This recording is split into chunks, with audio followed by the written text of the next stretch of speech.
तिकडे गेले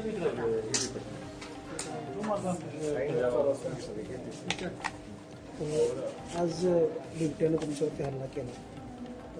खरं तर तुम्ही काठी हातात प्रतिकार करत होता. काय वाटलं समोर बिबट्या बघून?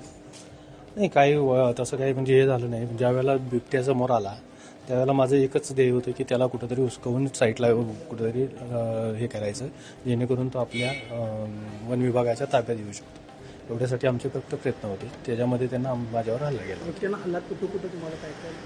नाही, त्यानं समोरून माझ्यावर हल्ला केला. त्यावेळेला माझ्या डाव्या हाताला नाक्या लागलेल्या आहेत आणि छातीला नाके लागलेले आहेत आणि उजव्या हाताच्या पण हाताला नाक्या लागलेल्या आहेत त्याच्या. खरं तर पोलिसांचा रोजचा दिवस आव्हानात्मक असतो. आज सकाळी तुम्ही जेव्हा गेला त्यावेळेला आज आम्हाला कोल्हापूर जिल्हा महानगरपालिकेचे आरक्षण सोडत असल्यामुळे सर्किट हाऊसच्या तिथं बंदोबस्त होता. त्याच ठिकाणी ढोके साहेब आमचे होते, PI ढोके साहेब शाहूपुरी पोलीस ठाण्याचे. तर त्यांना फोन आल्यानंतर आम्हाला तिथून घेऊन वुडलँड हॉटेलच्या तिथं गेले आणि मग प्रकार घडला होता. तुम्ही काठीनं प्रतिकार केला?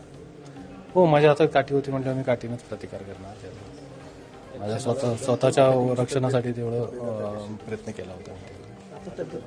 आता माझी तब्येत ठीक आहे. समोर मृत्यू उभा राहिला होता असं नाही, तसं तर काय वाटलं नाही, पण थोडी भीती तर मनात होती की काहीतरी आपलं होऊ शकतं. ते घरच्यांची पहिला संवाद झाला त्यावेळेला काय भावना होती? घरच्यांना मी फक्त एवढंच सांगितलं की तब्येत माझी व्यवस्थित आहे, मला काही झालेलं नाही आहे.